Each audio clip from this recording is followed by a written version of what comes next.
ئازیزانم سڵاو بەختەوەرم کە جارێکی تر و لە بەرنمەیەکی نوێی وێنەکانی دوێنەوە بەیەک دەکەینەوە هەروەکو خۆتان دەزانن هەر جاری کە سایەتیەک دێتە بەرنمەکەمان و بەخۆی و وێنەکانی لە ڕۆژگارێکە دوێن جیاواز لەم ڕۆژانی ئەمڕۆ ڕۆژگارێکی بە قەولی قەدیمان ساکار لێوان لێو لە بەخشندەیی تژی لە خۆشەویستی و مێر لە ڕووە کۆمەڵاتیەکانەوە پتەوتر لە دووتوێی ئەو وێنانەوە مێژوویەک دێتە قسە کە باس لە کللتور، ژیان، ماڵ و خێزان، شار، هونەر، تەلارسازی، جلوبەرێک، کار و فەرمان لە هەموو کایەکان دەکات. با پێکەوە لەم بەرنمەیە هەمومان ببینن و گوێ بگرین لە کەسێکی بە ئەزمون کە بە وتەی خوا لێخۆش بوو بە یەخانی قاراغای حاجی براییم ئاغا کە دەبێتە دایکی ئەو کەسایەتیە دەفەرمێ کوڕەکەم لە بەرەبەیانی ڕۆژی 20 حوزەیرانی ساڵی 1940 لە گەڕێکی دەرگەزێنی سلێمانی لەدایک بووە. لە دایکێکی خەڵکی شارە حیاتەکەی سلێمانی و باوکێکی نێو عەشیرەتی هەمەوەند لە تیرەی سێتە بەسەر کە ئەویش عەبدولاحی دەفەنی حاجی قوربانی هەمەوەندە. ئەم بەڕێزە قۆناغەکانی خوێندنی سەرەتایی و ئامادەیی لە سلێمانی و ساڵی 1970 بۆ ساڵی 1972 بەشی شانۆی لە ئاکادیمیای هونەرە جوانەکانی بەغا تەواو کردووە. لە ساڵی 1960ەوە واتە بە تەمەنی 14 ساڵی بەرهەمی ئەدەبی نووسیوە و بڵاوی کردوتەوە. ساڵی 1970 تیپی قوتابیانی هونەری دامەزراندووە. ساڵی 1970 بۆتە یەکەم سەرۆکی بەشی درامای ڕادیۆی کوردی بەغدا. ساڵی 1970 تیپی شانۆی پێشڕەوی دامەزراندووە. ساڵی 1970 سەرۆکی یەکەی سینەما و شانۆی شۆڕش بووە. ساڵی 1970 مامۆستای شانۆی پەیمانگای هونەرە جوانەکانی سلێمانی بووە و ساڵی 1970 خات و نەجیبە عەلی قادری خواستووە و ئێستا خاوەنی کوڕێک و دوو کچە بە ناوەکانی دیار و هونەر و شەنگە. ساڵی 1992 بۆتە ئەندامی پەرلەمان و جێگری وەزیری ڕۆشنبیری. ساڵی 1992 بۆتە نەقیبی سەندیکای هونەرمەندانی کوردستان. سەرۆکی تیپی شانۆی سالارە و خاوەنی ئیمتیازی گۆڤاری شانۆ و سەرپەرشتیاری گۆڤاری شاکارە. زۆر لە بەرهەمە شانۆیەکانی وەرگێڕاونەتە سەر زمانەکانی ئینگلیزی و عەرەبی و فارسی و تەنانەت یۆنانیش.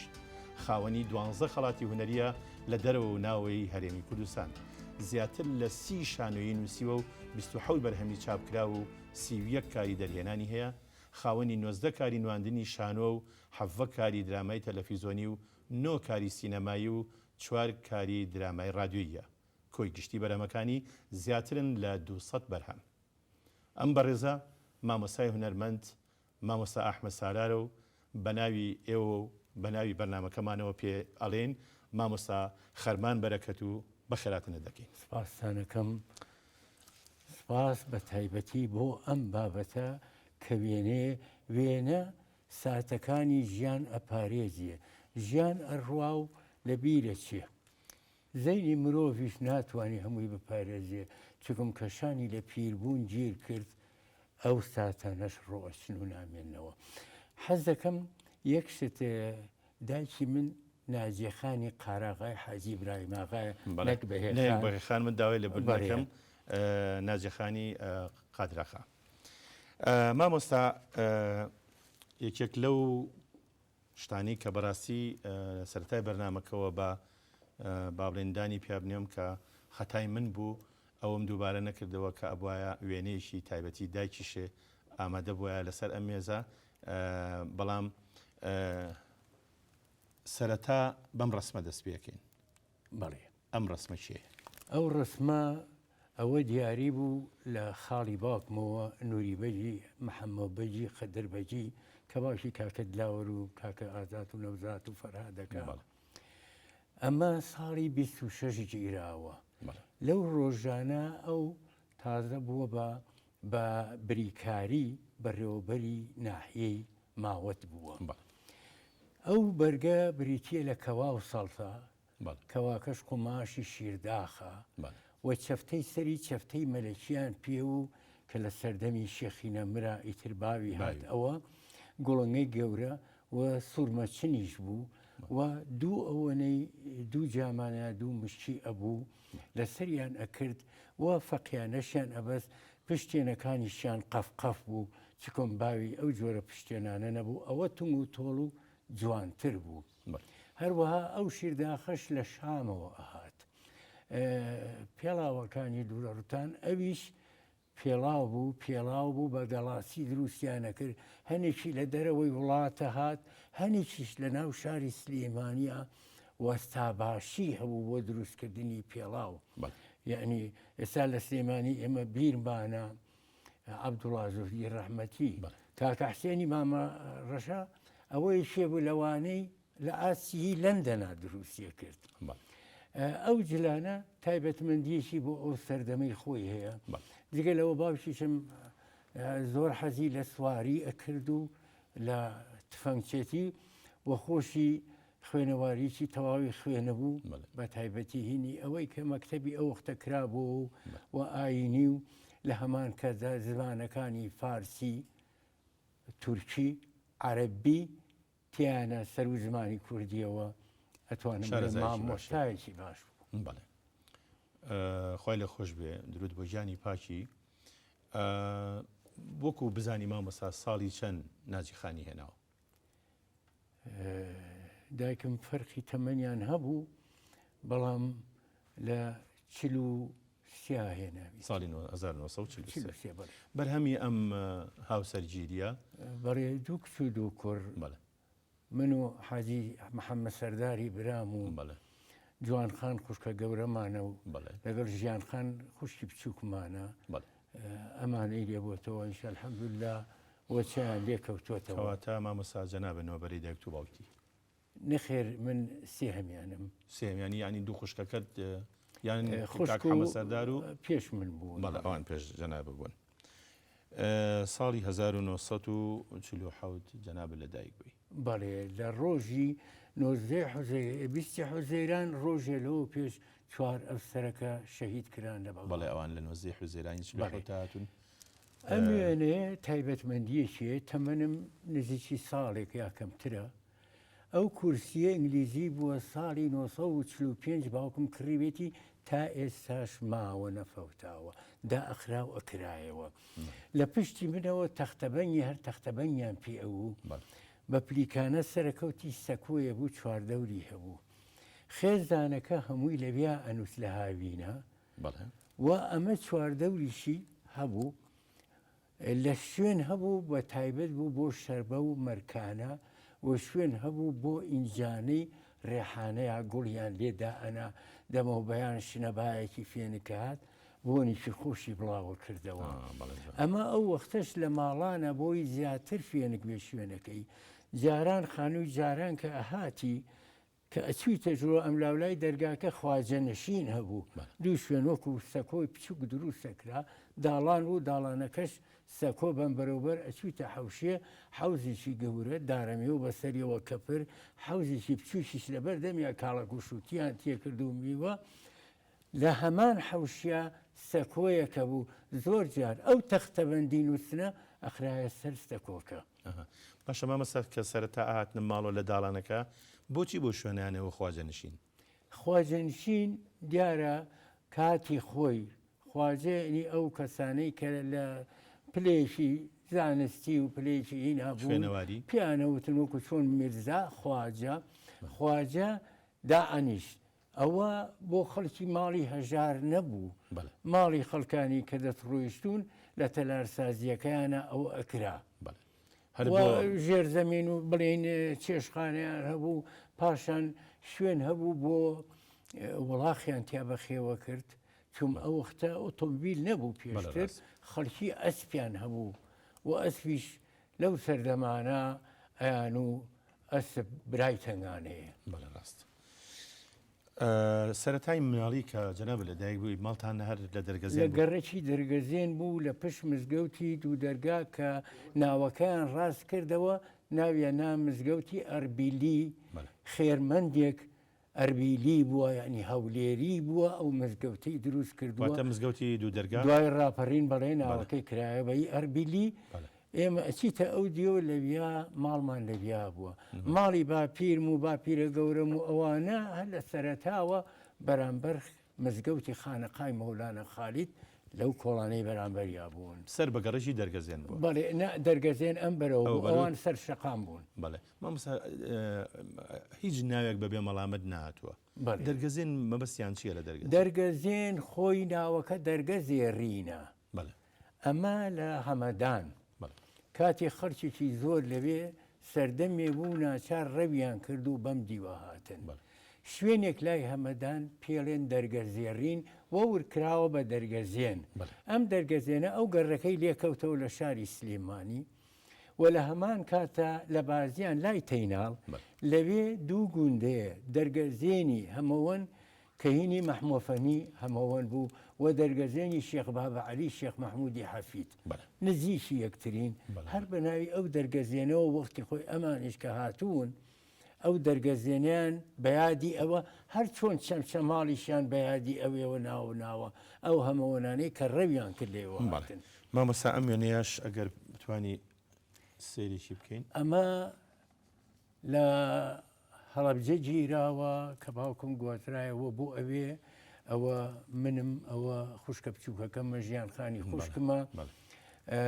باوکم حەزی لە گوڵە کردایمە گوڵێکی مێخەشیشییا لێ خێ هەر لە خۆشەویستی یادی ئەوە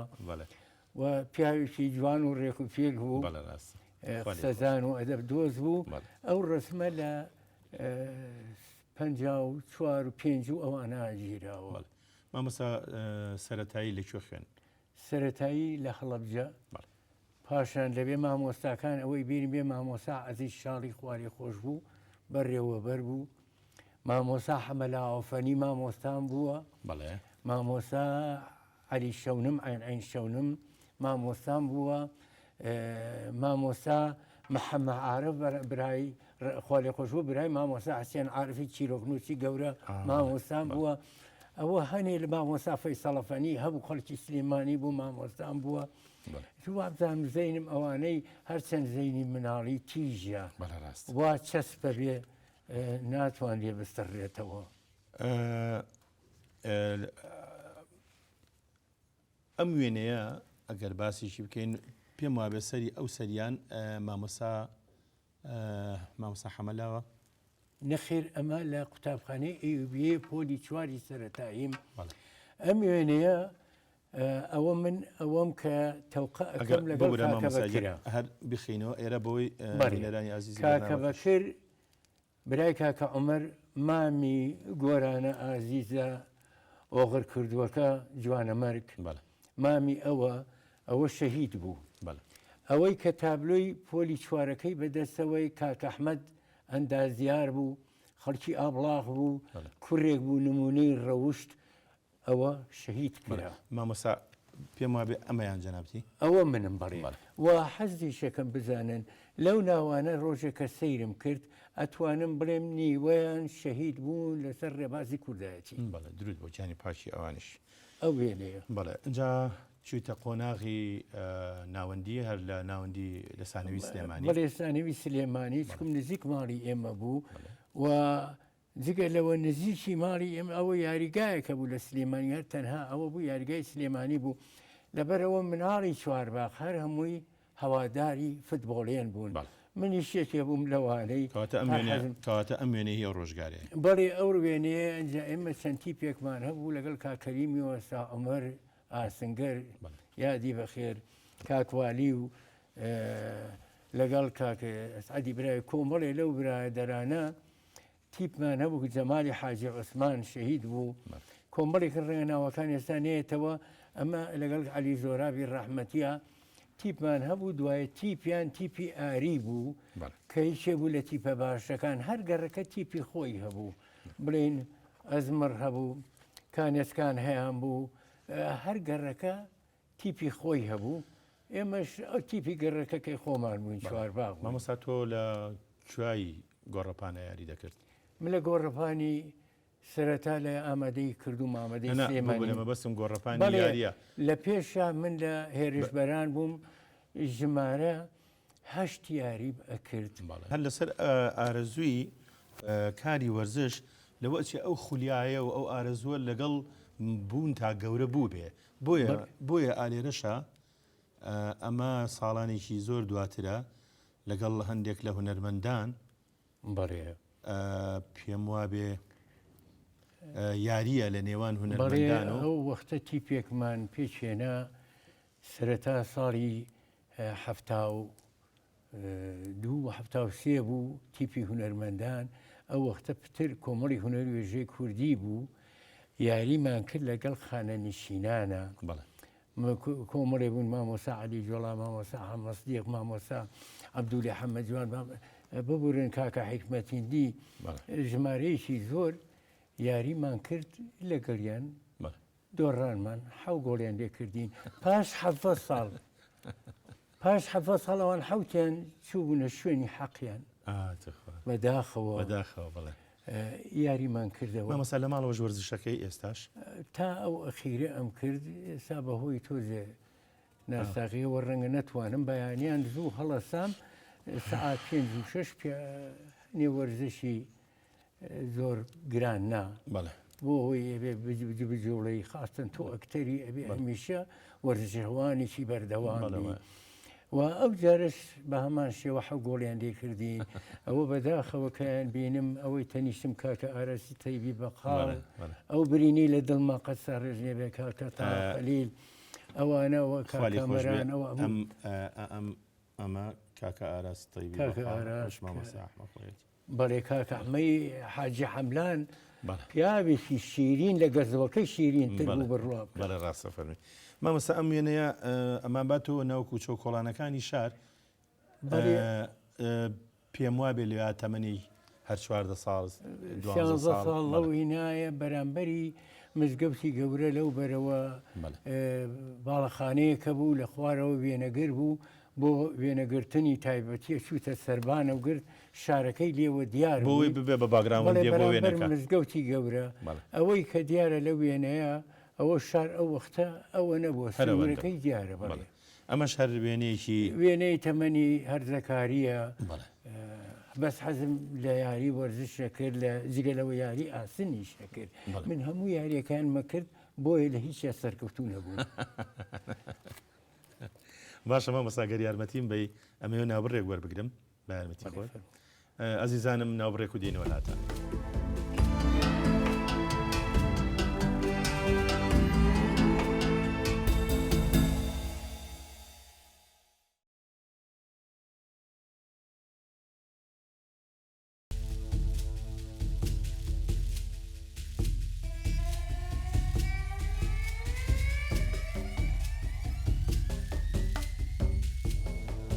پێش ئەوەی ئەو ناوبڕەوە بگرین پرسیارێکم لەلا گەڵاڵە بووە و ئەو پرسیارە پرسیارێکی جەوهەریە کە ئەبێ ئەو پرسیارە لە مامۆستای بەڕێز مامۆستا ئەحمەد سالار پێ ئەویش ئەوەیە چۆن چوویتە دنیا گەورەکەی هونەر چۆن ئەم باڵا دەستەی هونەرت لێ دروست بوو بە ڕێکەوت بوو یان بە بەرنامەیەکی لە سەرەتای ژیانەوە ڕنگ بۆ ڕێژراو بوو لای جەنابێ. من لە سەرەتاوە لە مناڵیەوە عاشقی ئەدەب بووم عاشقی شەعر بووم و شەعریش مەنووسی لە تەمەنی 14 ساڵانە لە ڕادیۆی کرماشان شەعرم بڵاو کرایەوەتەوە بۆ یەکەمی جار تەمەنیی زۆر هەرزەکاریە. پاشان خولیاکەم گەورە بوو بەڵام لە مناڵیە وەکوش ئەجێرنەوە هەر خۆم ئارەزووی لاساییکردنەوەمە بوو لاساییکی باشم کردەوە ئیتر لە باوکمەوە بۆ کەسی خزم و بۆ دەرو دراوسێەوە کەسی لێ بە دەرنەبووە هەمووی مەکردەوە کۆمیدی ئیتر کاتێ ئێمە لە 61ەوە هونەر خامۆش کرا لە شاری سلەیمانی هیچ چالاکیەک نەما لە 67 ئەمانە بەرەبەرە بزوتنەوەیەک دروست بوو لە خوێندنگاکانەوە لەو سەردەما ساڵی 66 من ئەکادیمی چوە سەر زانکۆی بەغدا چوین کۆمەڵێ لە سلەیمانیەوە چوین لەوێ ماوەیان بۆ داناین چوین دیمانیان لەگەڵ کردین بەڵام ئێمە نەمانەزانی دیمانە چییە و چی ئەەکەین و چی ناکەین بەڵام خۆشبەختانە من فریاکەوتم شعرێکی زۆری کوردی و عەرەبیم لەبەر بوو لە هەمان کاتدا مەموزینم چاک خوێن بووەوە بە کوردیەکەی دووسێ جۆری بە عەرەبیەکەی محەممەد سەعید بەمبۆتی کە کردبووی بە عەرەبی جوانی کردبوو گەڵاڵەی مەشهەد و بینرا و شتەکانی خۆم کرد و کەسیش کاری دەرێنانی بۆ نەکردبووی نەخێر کەس نەیکردبوو چکم ئێمە لە 60ەکان 61 62 هەنێ برادەر دەرچوو بوون لە پەنجاکانیشە بەڵام هیچ شانۆ لەو کاتا بوو ئیتر کەسێ نەبوو پێی برین چۆنە و لەو کۆلێجە کەس نەیخوێنە بوو کە ئێمە چوین هەندێک هونەرمەندی کا بوون بەس ئەوانە پەیمانگای هونەرە جوانەکانی ئەوان پەیمانگای هونەرە جوانەکانی دێرین بوو هی ئەو وەختە بەڵێ پێش کەسێ نەبوو لێ بپرسین دوایی بەڵام کە کەوتینە ناوی من هەوڵما 100 هەنگاو بە هەنگاوێ ببڕم چی کتێب بوو لەسەر شانۆ لە کتێبخانەی ناوەندی زانکۆ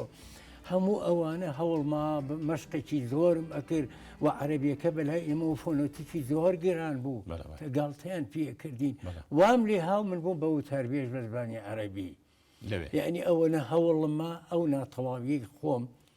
کە هەندێک جار گاڵتەیان پێکردی لە پیتە پۆخت عەرەبیەکانە پۆخت عەرەبیەکانە ئەو نەتان تەمرین لەسەر کردووە بۆتەوەی داهێنان بۆ ئێوە بەڵێ هەتا ڕێکەوت جارێکیان هاتن هینی ئەدەبی بکەن تەلەڤیزۆنی بەغا بوو من شعرم بە عەرەبی وت وتی بە عەرەبی وتم دڕاستەوخۆ ساجمع واشتات السفينة وأبدأ رحلتي من جديد وأغوص بحار عينيك فأنا السندبات الآتي اتراوى دەستبەش مامەستا ئەلم کاتەیە خوێندکاری ئەکادیمی هونەرە جوانەکانی بەڵێ ئەوە لە قۆناغی دوو ماسەیە چکم ڕۆڵی سەرەکی ئەبینم لەویا لە فریشتەکان لە بابل نیشتنەوە هینی دێڕن ماتە ئەو خانمە دەورەبینی لەگەڵم کە ئەویش قوتابی بووە خوێندکار بۆ لەگەڵمە مامەستا پێم وابێ لەو کاتا کە با بڵێن جەناب خوێندکار بووی لە ئەکادیمی هونەرە جوانەکان ئیشی کوردیشە دەکرد بەڵێ بۆ تەلەڤیزۆنی بەغا بۆ تەلەڤیزۆن و بۆ شانۆ بۆ شانۆش بۆ ڕادیۆش کارمە کرد ینی هەموو بوارەکانی کارمە بەڵێ هەر ئەوە نەبوو تۆ خوێندکارێک بیت و تەنیا بۆ ئەو دیراسەکردن ڕۆشت بیت و بتەوێت بگەڕیتەوە ئەنجای خێر من سەعاتەوە کە پرۆڤەوشی ئەکادیمیم تەواو بوو ئیشمە کرد تاوەکو 10 لە هەمان کاتە لە ڕۆژنامە ئەمنووسی مامۆستا ئەم وێنێش هەری ئەو سەردەمەیەکە ئەمە ساڵی هەفتایە ئەوە لەگەڵ هونەرمەندی گەورە فواد ئەحمە و کاکە حیکەتگیانین و ئەو برادەرەش هونەری هەڵپەرچیە مەشقدادەر بوو خەڵکی لای دوهۆک بوو لەبارەیە ئەمەش کاراکتەرێکە ئەوە لە شانۆی ئەوانەی لە بنەوەن ئەوانەی لە ژێرەوەن بە عەرەبی ئەلحەضیض ئەو دەرەکە سفلا ئەو ئەلئەعماق هینی ماکسیم گۆرجی نمونەیەکی باڵای شانۆی ڕیالیزمی سۆسیالیزمە من پۆلیسێک کە هێما بووم بۆ ڕژێمی قەیسەری ڕۆڵی ئەوە دەبین بەڵێوە دکتۆر جەمیل نسەیف کە دکتۆرای لە مەسرحا بوو لە مۆسکۆ جەمیل نسەیف تکریتی پیرۆزبایی بەس لە من کرد ڕاستەوە ئەمەش هەری ئەو کاتانەیە ئەمە ئەبێ یادی بە خێر کاکەمال ڕەوف محەممەد زانای گەورەی هونەری ڕادیۆ و ئێستا خەریکی بەرهەمێکی گەورەی لەو بوارە ئەوە پشتیوانی هونەرمەندانی گەنج و بەرنامەی زۆر جوانی هەبوو لە تەلەڤیزۆن پەیامی هونەر لە هەمان کاتە بەرنمەیەکی ڕادیۆی هەبوو ڕۆژێ لە ڕۆژان کە نمونە و ئێ بەرنامەیە دابێتەوە کە شیرین بوو بەڵێ یەکەمیان جەنابتی لەو سەرەوە بەڵێ منم کاکەمالە مامۆسا بەدیعەیە مامۆسا زوێر عەبدولمەسیحە مامۆستا زوێر عەبدولمەسیحش مامۆستا هەندێک وێنە هەن هەر پێم وابێ پەیوەندی بە ڕۆژانێکەوە هەیە کە پێش ئەوەیە کە با بڵین ئەکادیمیا تەواوکەی وانە بەڕێ ئەمە کاتی ئەوە شانۆیەکمان کرد 5 کەس لە ئوتێلێکە ئەوە کاکە عوسمانە خوالی خۆش بێ کاک عەتا سوڵتان بەهرەیەک و توانایەکی هەرە گەورەیە لە کووردا بەڵام بەداخەوە لە هاتوون بەکاری بێنێت ئەکتەرێکی زۆر گەورەیە ئەوە منم کاکە حکەیتجانە کاکە عەولە کاکە بورهانە کاکە شەماڵە ئەمە لەم بەرنامەیەوە بە هیواین ئەو پیاوە بارەمەندە ڕۆژێک لە ڕۆژان بگەڕێتەوە شاخشەکان و بێتەوە سەر شانۆ و هیوای لە ساغیشی بۆ خوازین ئەمە جۆرێکی کێیە لە جۆرێکی کێیە لە نواندن پێم وابێ یەکەم جار بەڵێ بەڵێ وازانم لە هۆڵی ساتە ئەلحۆسەریە لە شاری بەغا زانکۆی بەغا ئەوەی کە بە جامەنەکەی لەسەرایە ئەوە شەهیدی نەمر مامۆسا عەزیزە ئەوەی بە پێوەی کاکسەلار عەزیزە ئەوە محەممەد بەدری ڕەحمەتیە یعنی دقەتی بەم هەموویان ئەناسیەوە ئەو کاتە هەمووتان خوێندکار بوون بەڵێ بەڵێ خوێندکار بوون لەگەڵ هاوڕێ هینا کاکە شەیدا عەزیزە لە ئادابی خوێن برادەری نزیک بووین لە سەردەمی ناوەندیەوە بە یەکەوە بووین بەڵێ مامۆستا ئەکتەر لە ناو بینەری شانۆیە ئەوە یەکەم جارێتی پشێتە ناو بینەرەوە بەرە یەکەم جارێتی دوایی لە چاڵی جەرگی پێرێژنار بەرهەمی من بوو لە ناو بینەرانە بوو زۆر جار ئەوم بەکارەهێنا بە تایبەتی ئەوە تەنها ئەکتەرێ بوو تووشی نەخۆشی بیرچوونەوە بووە بەڵێ ئەو کارە ناوی چی بوو مامۆستا ئەو کارە گەلۆری ناوبوو گەلۆر ببورن ئەو وشەیە لە کوردیا زۆر گەلۆر هەیە گەمژایە جێر هەیە دەبەنگەی نەبدە پەنج ناویە بەڵام کابراەکە نەخۆشە گوناحە ئەو ناوم ناوە من وەختی ینی هەموو کەسێ لە ڕێی ئەوەیە تووشی دەردەبیر چوونەوە ببێ بەڵێ ئەنجا مامۆستا ئەمە شەری ئەو ڕۆژگارەیە پێم وابێ ئەمەش بەڵێ ئەوە دکتۆر فازیل لە ئەوە بورهان جەمالە کاکە حکایە گیانە ئەوە منێم ئەوەی ئەو لا کاکە بەهادینی نیگارکێشی کوڕی حاجی مەحموود سەرتاشە برای شەهید ئەحمەد حەلاقە ئەحمەد حەلاق کە یەکێ بوو لە پاڵەوانەکانی حیزبی شوێعی سەردەمی ڕژێمی بەعس پارچە پارچیان کرد مامۆستا ئەم کارە هێشتا دەرچووی ئەکادیمیان نەبووی پیسکەی تەرپید نەخێر من لە پۆلی یەکەم جارێ کە جەنابی مفەتیشم کرد ئیتر دەرچووم لە ئاکادیمی دوایی پیسکەی تەرپیر ویستیان بیکەن ڕەفیق چالاکی ڕەحمەتی لە ژوورەکەی کاکنۆری وەشی کە بەڕێوەبەری ئیدارەی بەلەدیە بوو لە بازاری عەسری سەر بازاری عەسری پێی وتی بە مەرجەکەیم ئەحمەد سالار دەورەکەی من ببینێ نەی ئەویست خەڵکیکەی ببینێ چکۆن جەنابی مفەتیشی بینی بوو منی خۆشەویست من دەورەکەم ما بە خۆی ساڵی پەنجاکان خۆی ئەم ڕۆڵی بینی بەڵێ لە 56 بینی نووسینی مۆلێرە بەڵام خۆی لەگەر ڕەحمەتی نووری وەشتی تەکلیدیان کردویانە بە کوردان دویانە بەڵێ بەڵێ ئەمەش هەر کاتی ئەوە لەگەڵ کاک عادل جەلال نیگارکێش بوو لە کۆمەڵی هونەر وێژە سێ شانۆیم لە ڕۆژێکا بەیەکەوە پێشکەش کرد سێ شانۆیم کورد بوون خۆم پەردەکەم دائایەوە ئەو وەختە پەردەدار هەبوو یەکێ کاری پەردەکردنەوە پەردەدایان بوو ئەنجا مامۆستا هەندێک وێنەی تر هەیە حەزەکەم بینەرانی بەڕێز ئەو وێنانە ببینن ئەمە ڕجە بوو پیاخۆرانە دوای 75 کرا ئەوە بوو دایان خست پێمان چەند ڕۆژەیەکێ بوو لە شانۆیە کۆمیدیەکان کە من زۆر کارم تیا کرده بوو و ئەتوانم بڵێم کۆمیدیترین بەرهەم بۆ لەو سەردەما ئەوە کاکە حەمەڕەشی هەرەستا ئەوە کاکە کەمال سابیری خوالی خۆشبووە کاکەمەران ڕەوفە ئەوە کاکە ئازاد جەلالە ئەوە کاکە مەستەفایە ئەوەی کە دانیشتووە باش نابینم کاکە عەبدوڵایەوە بزانم مامۆستا ساڵی چەند با بڵێن تەخەڕوجی کرد لە من هەفتاویەک هەفتادووی ساڵی خوێندن تەخەردەزانکۆ ئەمە ئەو وێنەی ئەو بەڵێ ئەوە کاکە نووری هونەرمەندی گەورەی فۆتۆگراف گرتوویەتی نووری حەمە ساڵح هەر ئستۆدیۆ دەوامی بە خۆی هونەرمەند و ئەوە پێشتر لە کەرکک ئەکتەرێکی باش و شانۆیە کرد وەی کێبوو لەوانەیە پەرەی بە هونەرەکەی یابوو زۆر ئەمەی لە پۆرترێت و لێ نەبەتای ئێستاش دوکانەکەی ماوە خۆی بەڵام تەندروستی خۆ ئەگای لێ بێ ڕێگای نایە ئەمە وێنەیەکی دەگمەنە بەڕێ ئەوە پێم وابێ وێنەی دەرچوو پۆلی چوارە هەوبەی باە ئەوە مامۆستا سعەد عەبدوڕەزاق خوا دەوامی بە تەمەنی سەروونەوە پێنجە تا 2 ساڵ بەری ئێستا خۆی پرۆفیسۆرە سەرپەرشتی نامەی دکتۆرای ئەکرد ئەوانش ئەوە هاشم موسا حاجیە زاخۆیە ئەمری خوای کرد کاکە فەرهاد شەریفە ئەوە کاک حسێن عەلی غالبەکە عیزەتدین تاپۆی ڕەحمەتیە ئەوە یەحیا مەتەرە ئەوە عەبدولحەلیم دەڕازی ئەوەی دەرهێنەری بەرنامەی الرياضة في الأسبوع بو أو دكتور عباس جمالي دكتور عباس علي جعفر أو منهم أو ياسين يحيى أو غلوة باشا شون دكتوراي ئەلکترۆنیات و ئینتەرنێت ومانایەنە. ئیتر دوای ئەوە وەکو هەموو کەسێک کە خوێندن تەواوەکە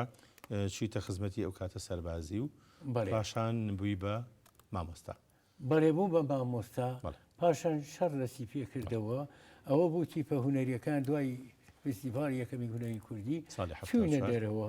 لە دەرەوە پاش لەوێ کاری هوەری مەکرد شانۆی گەڕۆکمانە بوو ساڵێکی خایان کۆمەڵی بەرهەمە نووسی دەرم هێناوە پێشکەشم کرد لەسەر شانۆ گەڕۆک وەکوچی مامۆستا ئەو بەرهەمانە کە هێشتا دەورانی مامۆستایەتی بوو باڵێ وەڵڵاهی کە دوایی گەڕامەوە لە شانۆی زانکۆ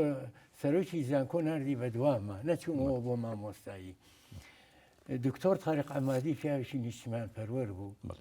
دکتۆر فارسێ ئەلی بەرزنجی هەبوو بۆی بوو بڕۆ بایکە بۆی نووسیم و نردیان لە بەغا تاقیکردنەوە کرام و لە مەجلیسی خدمەیان پێ بوو بووم بە لەوێ لە پێشە مثقف ئیجتیماعی دوایی کرام بە مساعد باحث علمی یاری دەدەری توێژەرەوە بەڵام کاری خۆم سەرپەرشتی شانۆی زانکۆمە کرد و تیپی شانۆی زانکۆم دامەزران فلیمێکی دیکۆمنتیشم کرد و بەرەبەرە ئەو تیپە بوو بە بەهێزترین تیپی عێراق و لە یەکەم فیستیڤاڵە خەڵاتی یەکەمینمان لەسەر شانۆیی ئەو کارانی وەکو خەجوسیامەند لالۆڤانیا کە شاکارێ بوو خەجوسیامەند نووسینی کاکە فواد مەجلیسی بوو دەرێنانی من بوو بەڵام بە شێوەیەکی زۆر جوان کردمان لە مووسڵ بوو دەستێ لە ڕابەرانی شانۆی عێراقی سەرپەرشتیانە کرد. ئەم کارە مامۆستا ئەوە بازرگانی شەڕە ئەوە مامۆستای بەڕێز بەریادار تاشە ئەمووی دابرێک کابرا بینم کە بازرگانی شەڕە. مامۆستا خەڵاتێکە بوو بۆ هونەرمەندان سەرەتا هەفتاکانەوە پێم وابێ دەستی پێ کرد خەڵاتی بابان ساڵی هەفتاوە خەڵاتی بابان کە هونەرمەندی گەورە پیاوی گەورە مامۆستا تاها بابان کە پیاوێکی ئازیز و دڵسۆزە ئەو پیاوە ئەم خەڵاتەی خۆی لەسەر گیرفانی خۆی بەزێر ئەکرا و لە بەغا هونەرمەندێکی گەورە کە من چوم ئەو بەوەی دایڕشت ئەو ڕۆژێ من بۆ ساڵی هەفتاودوو لەگەڵ خوالێ خۆش بوو ڕەفیق چادا کە هەردووکمان وەرمانگرت بە باشترین ئەکتەری ساڵی هەفتاودوو. هەموو ساڵێک دووبارەکرا دوایی لە و دواییان نەما بەری 2 ساڵ لەمەوە پێشنیار کرا لەلایەن شانۆی سالار و کاکەرسەلانەوە و بەڕێوەبەرایەتی گشتی ڕۆشنبیری لە شاری سلێمانی چوە ژێرباری و بەردەوام بوو یەکەم خەڵاتیش بە خۆی کاکە تاهاورایەوە. باڵە ڕاستەفر کۆمەڵی ئیشی جوان لە دوای با بڵێن لە دوای نیوەی هەفتاکانەوە ئەو وێنێ ئەوە دکتۆری ئەحسانی ڕەحمەتیە کە خەڵاتەکە بە من ئەوە مەدالیەکە پارەیە لە زەرفێکا بۆ ئەویشان کاکە تاهابابانە بەڵێ ئەوەشیان جەناوتی کاتی وەرگرتنی خەڵاتەکە بەڵێ کۆمەڵی کاری جوانی تا ئێستا لە لای خەڵک کەماوەتەوە بەڕاستی بۆتە سمبول بووتە ڕووی جوانی هوەری شانۆ لە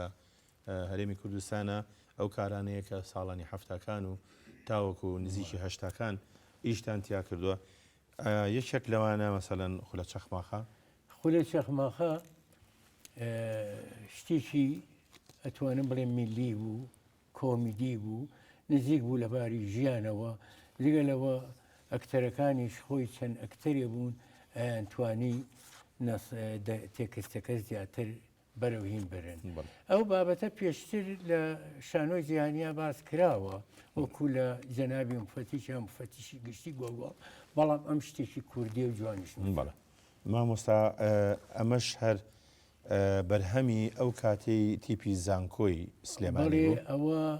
بە شێوەیەکی پوخت ئاکادمی ئۆتێلۆی ولێم شێکسپیرە خۆم کردم بە کوردی خۆم دەرم هێنا خۆم هەمان شێوە ئۆتێلۆم بینی و دیزایانی دیکۆرەکە لەگەڵ کاکە سەربەست عەبدوڕەحمان و کە ئیشی ڕووناکیشیە کرد یەکێ بوو لە ئیشەکان کە شانازی پێوەکەم ئەو وێنەیەش هەر کاکە هونەرگرتی کاکە نووری هونەرگرتووی. بەڵێ ئەمە ڕۆڵی ئۆتێلۆیەکەواتە بەڵێ ئەمەش شاکارێکی تر بوو لەو ئەوە شاکارانە پاڵتۆی گۆگۆڵە پاڵتۆ کە دکتۆر جەمال نەبەس کردبووی بە کوردی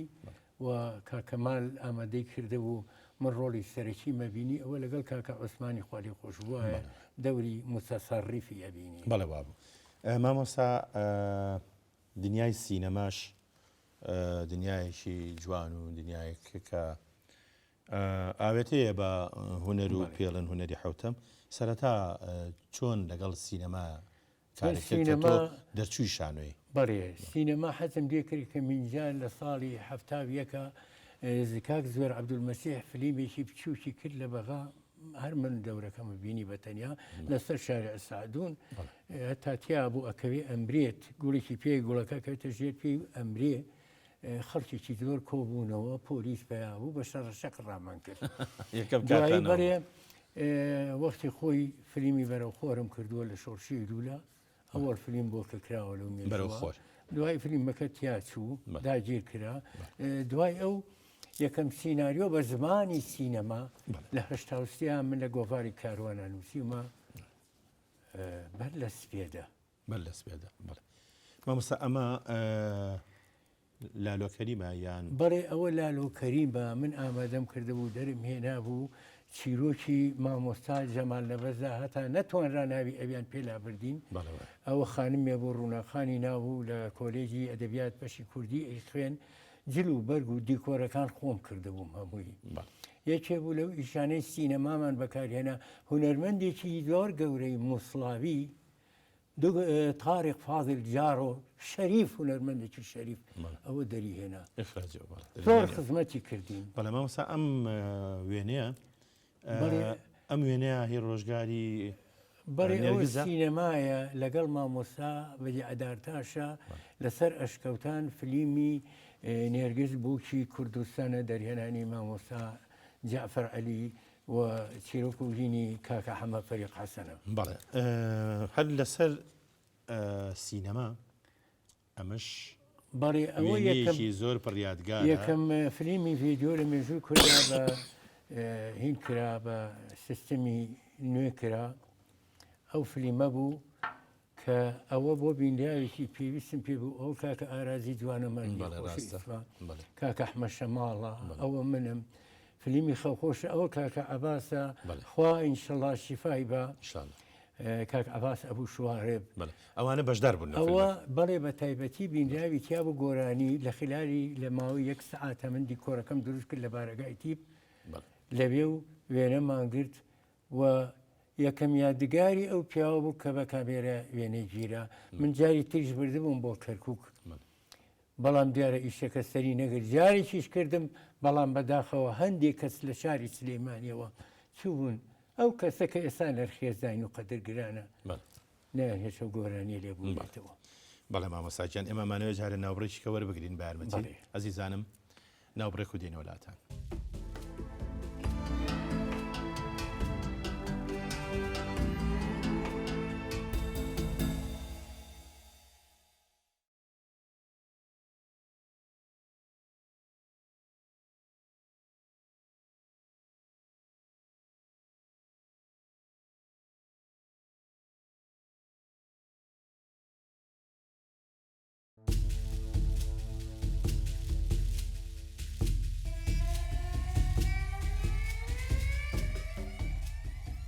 بەڵێ مامۆستا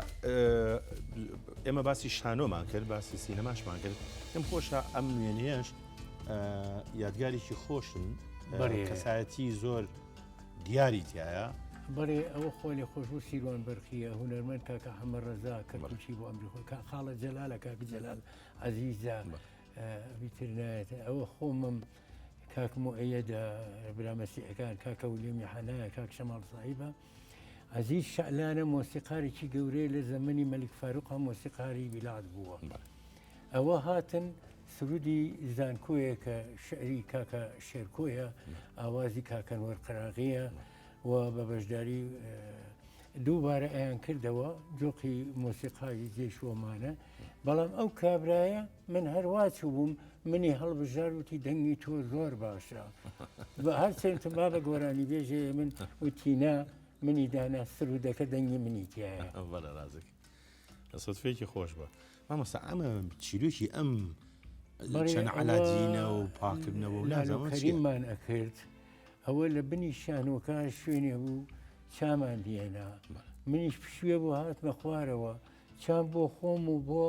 ئەکتەرەکان تێکرد کە تیپی شانۆی زانکۆ بوو چاممانێ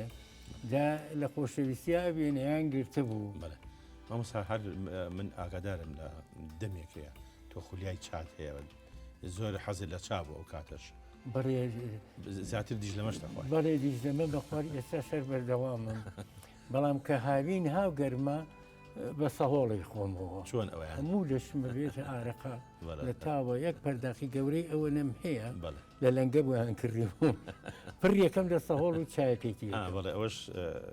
جۆریشکە مامۆستا هەندێک کەسایەتی گەورەی مێژووی ئەم وڵاتە لەناو وێنەکانە بینم پێم خۆشە سەرەتا ئالم وێنە ئەوە لە مەڵبەندی ڕۆشنبیری زانکۆ بوو کاکە هێ من خۆشەویستمان بوو کە هاتە سلێمانی ئیتر لەگەڵیدا ئەنیشتین و شەوانە بەیەکەوە بووین لە ماڵی برادەران و زۆربێ ماڵی کاکفواد و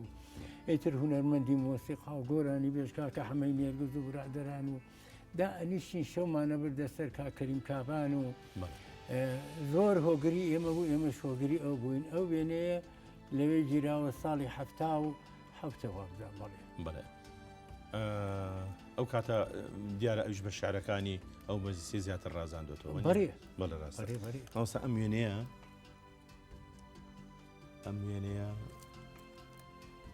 ئەو وێنەیە بۆنەیەکی هونەری بوو لە هۆڵی ڕۆشنبیری ئەوە بەداخەوە مامۆستا عەلی لەتیفە وەرزشەوان و هونەرمەندی گەورە ئەوە کاکە ئیبراهیمی خەیاتە مامۆستا عومەر عەلی ئەمینە ئەوە عەبدولقاری دەباغیە خوا عەفوی کاژمارێکی زۆر ئەوە خاتوو لەیلانە ئەدیب و شاعیر و چیرۆکنووسە لە وێنەیە بەڵێ ئەمەش کاکە ئیسماعیل خەیاتە تایەتی بەڵێ بەڵێ ڕاستە ئەم وێنەیە جەنابتان بەجێ ئەوە کۆنگرەی ئەدیبان بوو لەوێ سەیرانێکمان کرد لەگەڵ کاکە مەحموود زانداری خوالی خۆش بووە من هەمیشە جلی کوردیم زۆر لەبەرە کرد. مامۆستا ئەم وێنەیە وێنەیەکی ناوازەیە قوربان ئەوە بەفرێکی زۆر باری بوو لە سلێمانی ئەتوانم بڵێم تا ناوقەداتە بوو هەرگیز وانە بووە ساڵ ئێمە شەو برا خۆشەویستانە وەڵڵاهی ساڵەکەی وا بزانم لە 73 بوو ئەوە کاکە ڕەوف حەسەنە کاکە کرەمی خەیات ڕووخۆش خوالی خۆش بێ ئەوە منم زۆر سەرماوسەی چۆن خۆم پێچاوەتەوە کاکە حەمکوڵ ئەحمەی حەمکوڵ خۆشەویستمە ئەوە کەنزی شعرە خەزنەی شعرە ئەوەش برادەریی کە بوو ناوەکەیم نایەتیات ڕستمان گرتووە بە بۆنەی بەفرەوە بەڵام یەک ئەبەنە بەفر دەرنەکەوتووە ئەوە بە بۆنەی بەفرێکی زۆر بە بۆنەی بەفرێکی زۆرەوەی هیچ بەفر دیار نییە. مامەسا ساڵی چەند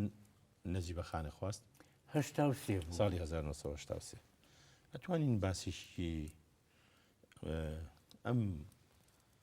پەیوەندیە ئەو دەرچووی کۆلێجی بەڕێوەبردن بەشی ژمێریاری بوو من هەموو ڕۆژێ ئەچوومە ئەو کۆلێجە چون کتێبخانەی گشتی لێ بوو کتێبە کۆنەکان سەیرم ئەکرد و ڕۆژنامەمە خوێنەوە هەموو ڕۆژێ ئەویش لێ بووە من نەمبینیوە هەتا برادەرمە بووە خەباز عارفی یادی بەخێر ئەوانە لەگەڵ ئەوە بوون من ئەوەم نەبینی بوو 4 ساڵ هاتووم بوو چووم بەڵام دوایی ئەو ڕۆژەی کە دەستبەرداری زانکۆ بووم بۆی لێرە پەیمانگای هونەرە جوانەکان لە سلێمانی کرایەوە من لە هەولێر وازم هێنا لەو ڕۆژایە کتریمان بینی ئیتر وارێکە و ئەبوو بە ژمێریاری هەر ینی بڵێن لیستی موچەی ئێمەی ئەکردینی پەیمانگای خێرەشی تیا بووە بۆ ئێوەش یەکتری نزی بنەوە بنە ماڵەیەکی ڕێک بەڵێ ئێمە ڕێز و خۆشەویستیمان بۆ خاتوو نەجیبە خانەدانێک ساڵەهای بەیەکەوە پیرڕۆ بووین بەڵێ خوالیەکتان نەکە ئێمە هەمیشە قەرزاری لوتف و حرمەتینی کە سەردانی ماڵی ئێوەمان کردبێ و بەرهەمی ئەم هاوسەریەش شەنگەخان دیارخان و کاکە هونەر شەنگەمان خستە پێش کاکە هونەرەوە بەس کاکە لێمان زیویر نابێت تەمەندایمە بێنەکانی جوان و وینی تیا بوو ئێستا لە کۆلێجە لە زانکۆ زمانی ئینگلیزی ئەخوێنێ کاکە هونەریش مامۆستایە ینی یەکەمەکانیان کرد بە وەکو معیدی PLN بەعەرەبی لە کۆلێجی هونەر بەشی سینەما. مامۆستا ئەحمەد من ساڵانێکی دوورودرێژە وێنەیەکی جەنابە کەوتۆتە لای من. ئەو وێنەیە لە ڕێگەی تۆ دەستم نەکەوتو هاوڕێکی خۆمیایی مەتێ وتی کە تۆ کاری شانوەیەکەیت و خوێنکاری ژێدەستی مامۆستای با ئەو وێنەیە لە لای تۆ بێ منیش دوای ئەو هەموو ساڵە ئەم بەرنمەیە بە فرسەتێکی باش ئەزانم کە ئەم وێنەیە پیشان بم و وێنەکەش ئیتر بە دیاری ئەدەمێ بۆ خۆت دیاری تایبەتی خۆمە ئەتوانی سەیری وێنەکە بکەی دوایش بمانێتێ بۆی کە بینەرانی خۆشەویستیش بیبینە. بەڵێ ئەوە منم بەڵێ بە شوێنەکە کوێیە ئەمە وڵای ڕەنگە چایخانەکەی کاکە حەمە بێ بەڵێ تەواو چاخانەکەی کاکە حەمە ڕۆژیان چوینە دەرەوە وێنەیەکمان کرد 13 کەس بووین 12 ناوی محەممەد بوو منیش ئەحمەد بوو لەسەر لەم سەرغۆستاوم ئەرە وەڵڵا ئەو چایخانەی جا بۆی بینەرانیش ببینە کەسی کەیتیان ناسی مامەسار پێشەوەی کە شانی خەڵکی با بڵێم پیشانی بینەری بین ڕەنگە زەینم وەرزشکاری دێرین کاکە حەمەی عەبۆلی تایە ئەیناسیتەوە بەڵێ خۆشەویستمە کاکە حەمە ئەویشی تایە لە مێنە کاکە حەمەی عەبۆڵ کردی بە بۆڵە بۆڵ ئەنجا کردی بە گۆڵ نەکردی بە گۆڵ بە بۆڵە بۆڵ بە بۆڵە بۆڵ ئەوە بەڕێز مامەسا ئەحمەد سالارە ئەمە کاکە خالیدی کوڕی کاکە حەمەیە ئەوە بۆ بە هونەرمەند کاکە خالید لە بواری هونەرای شەکات و هەر لە سلێمانیە ئەوەش وەرزشکاری دێرین کاکە حەمەی عەبۆلە مامۆستابا ئەم ڕسمان تێکەڵاوی ئەو ڕسمانی خۆن نەبێت چونکە ئەمەیان دیاریە و دیاری شوانیش هەڵەکۆکە هەرەوەم لەدەستێکە حرمەتی مامۆسایەک و بەڕێزیی خۆمی پێ بگرم ئەنجا مامۆسا ئەم وێنەیە بەڵێ ئەم وێنە وێنەیەکی ناوازەیە ئەمە لە بەرلین نوێنەری شانۆی عێراقی بووین ئەوەی کە لە یادمە لەگەڵ یوسف ئانیا چوین سەردانی قبری برتۆڵت برخت بکەین لە گۆڕستانی مەزنەکانە لەوێ ئەوەی سیر بوو ئەوە هێلینا فایگەلی هاوسەرەتی ئەوش برتۆڵت برختە کە من زۆر کاریگەری برختم لەسەر بە تایبەتی بەیت ئامێزیەکەی چوین سەردانی گۆڕی هینمان کرد ئەو هونەرمەندە کە هەموو ژیانی خەریکی برخت بوو ئەونی کەڕوونەکەیمان لەگەڵا بوو ئەم حەیدەریان پێ ئەو خۆی مەسیحی بوو بەڵام لە خۆشەویستی ئیمامی عەلیە کوڕەکەی ناو نابوو ئەم حەیدەر بای پێیانەوە ئەبوو حەیدەر چوین 6 مەتر لێوەی دوور بوو ئەو دکتۆرای و هەموو ئیش و تەمەنی لەسەر برخت و خەدەری خواوەڕێکە و لە پشت ئەو دیوارەوە 6 مەتر گۆڕی ئەونی کڕومیە نزیکی گۆڕی بەرتۆلی نافایکڵ و بابڵێ برێختە مامەسا ئەم وێنەیە شوێنەیەکی ترە ئەو وێنەیە ئەوە خواری خۆش بوو ئەمە بە بۆنەی هونەرمەندی گەورە کاکە حەمەد جەزا هاتە هەولێر کۆنسێتی کرد ئەوە لەم بەینا ئینی کردە کاکە جەلال بەیارە جەزایە منم کاک حەمەد سەعید ئیبراهیم حەزینە و کاکە ئاشتی عوسمان دانیشە بەڵێ ئەم وێنێش با بڵێن ئەوە کەسم بۆ ئەوێ من نوێنەرایەتی هەردوو لاشمەکەنی زۆر جار و تارەکان من ئەمما کاک یوسف ئانی گەورە ئەوەم کە من بە مناڵیشەوە سەرسامی هونەری ئەو پیاوە نیشتیمان پەروەرە بووم ئەوە مامۆستا یوسف ئانیە ئەوە گابێخانەکە مەشقدادەری بالێ بوو لە شان و کاری کردووە بەڕێوەبەریی کارجێریە لەوێ ئەوەشیان منم بەڵێ مامۆستا ئەم وێنەیە ئەوە خاتو گەزیزەی تیا ئەناسمەوە بەڵام لە ڕێی کاکە کارزان ئەبوو بەکرەوە ئێمە بانگێشە کراین لەوێ لەگەڵ ڕۆبەرتۆ چێوەڵی هونەرمەندێکی گەورەیە ساڵی 2000 خەڵاتی گەورەترین هونەرمەندی شانۆی جیهانی پێورا ئەوەش خاتو گەزیزەخانە ئەوەش منم ئەوە لە ئۆفیسی تایبەتی پرۆفیسۆر ڕۆبەرتۆ چۆلیانێمە ئەی ئەم وێنەیە مامۆستا ئەم پەیکەرە جوانانە لەگەڵ کاکە ئەو لە سەردانێکمان کرد وێنەمان کرد لە بەردەمی ئەوە پەیکەری ئینجلیس و مارکسە کە دوو کەسی گەورەن لە مێژووی فەلسەفەی مرۆڤایەتیە. ئەم وێنەیەش ئەوە لێبووکشێک یعنی گاڵتەجێڕێک عەرەبەکان پێڵێن بەهلول یا مهەڕیج. لە ئیسپانیا لە بەرشلۆنە بینیم سەرنجی ڕاکێشام هەر بە گیانەشانوێکە چوم لەگەڵی ئەو وێنەیەم گرت. مامۆستا ئەم وێنێش وێنەی ئەوە کاتی کارکردنی بەڕێ باخی شەکی زۆر تایبەتی بوو دەستێ گەنج بە جەنابتەوە کە جایەتی لە وێنەکە کارێکیان کرد پڕ بە دڵی بن لێوان لێ و چکم بەڕاستی ئەکتەری لێوەشاوە بوون دەستەی ستۆدیۆی ئەکتەر کە کاریان لەگەڵ کرد. بەڵێ مامۆستا کاتەکە زۆر کەم ماوە و ئێمە وێنەمان ماوە بەڕاستی ئەمە وێنەیەکی کتێبخانەکەی ماڵەوە تا لە ماڵەوە کە لە شاری سلێمانی ئەوە ڕۆژە لە ڕۆژانە ئەمە شوێنەیەکی کاتی خەڵاتە کە لە سلێمانی پیان بەخشیم بە بۆنەی 70 ساڵی شانوی کوردیەوە و بۆ بۆنەوە من شێرە بەشم هەبوو. بەڵێ ڕاستەفەرمی ناقتە مامەستا ئەمەش هاتنی خوا لێ خۆش بوو. ئەوە کاکە ئەحمەدی من هەر لە سەرەتای گەنجێتیەوە عاشقی ئەدەبیات و تێکۆشەوی و خەباتکەری ئەم پیاوە بووم کە ئەهاتەوە ساڵانە لەو ئەخیرا بەر لە وادەی ئۆغر بکە تەلەفۆنیانەکرد کاکە دکتۆر شەفی قەزازە و لە وێنەوە منم کاکە ئازاد عەبدولواحید دکتۆر معرف قەزنهاری خوا لێ خۆش بوو شاعری گەورە کاکە ئەحمە هەردی زانای گەورە کاکە عەزیز گەردی ئەوەش خوا شفای بە کاکە عەلی بەجی حسێن بەجی جاف بەڕاستی من قەرزاری ئەو پیاوەم من نەمزانی بوو ئەمە نەخۆشە و تا کاتێک کاک ئازاد پێوتم ساڵ ڕابوردە بوو وتم ڕووم نییە بچمە لای کاکە میرانجان داوای لێبوردنی لێکم من قەرزاری تۆم ئەوەش کاک فازیل سۆرانی جوانە مەرگە خوا لێ خۆش بووە ئەوە کاک ئەمین مەولود خوا لێ خۆش بووە دائنیشتین شەو تا درەنگێ بە شەعر و ئەدەبیاتەوە شەوێ بوو لە شەوانی هەرە شەوە خۆشەکان کە لە دیاری ئەو پیاوە گەورانە ئەم بەڵێ مامۆستا ئەم وێنەیە پێم وابێ تایبەتمەندی هەیە هەرچەندە من کەمتر لە دەقەیەکم ماوە مامۆستا. بەڵێ ئەوە گرنگی ئەوەیە ڕۆژنامەگەر و ڕۆژهەڵاتناسی گەورە کریس کۆچێرا کە کامێرەمان و فۆتۆگرافەرێکی زۆر مەزنە ها سەردانی کردم جێگەری وەزیری ڕۆشنبیری بووم دووسێ ڕسمی گرتم زۆر جوان دەرچوو بوو هەر ڕەشوسپی بۆی ناردم ئەوەی شێکە لەو وێنانە. بەڵێ مامۆستا پێش ئەوەی کۆتایی پێبێنین دواهەمین وێنە تەماشاکەین ئەمە بەڕێزی لەگەڵ کاکە هونەرمەند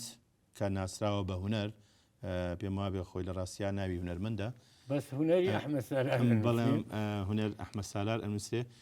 بە هیوام زۆر زیاتر لەمەی کە هەیە گەشە بکە لە هونەرەکەیە ببێتە جێگرەوەیەکی جوانی هونەر بۆ کاکە هونەر هەر لە مناڵی و کاری لەوە کۆتەڵەکەی ئەحمەد موختار جافە لەگەڵ ماوەستاوە هەر لە بەردەوام بوو دوایی چوە سینەما لەوێ بە یەکەم بوو بەشی سینەمای لە یەکەمەکان بوو و ئێستا خێزانیشی هەیە کوڕێکی هەیە بە ناوی ئاران لە ڕۆژی مەولودا لەدایک بووم حەمە ئاران تەمەنی 70 ڕۆژە. بەڵێ مامۆستا ئێمە ئەمانەوەیە پێشەوەی کۆتایی پێبێنین زۆر زۆر سوپاس بکەین تەمەند درێژیت بۆ ئەخوازیین با بڵێن ڕێوڕسمی ئەم بەرنامەیە وایە کە هەر بە ڕێزێکێتە سەر ئەو کورسیە دواهەمین وێنەی لەگەڵا ئەگرین بۆ ئەوەی لە داهاتووە ئەم وێنێش بێ بە وێنەکانی دوێنێ نەوەکانی دوای ئێمە بۆ نەوەی دوای خۆیان ئەو وێنێ بگرن.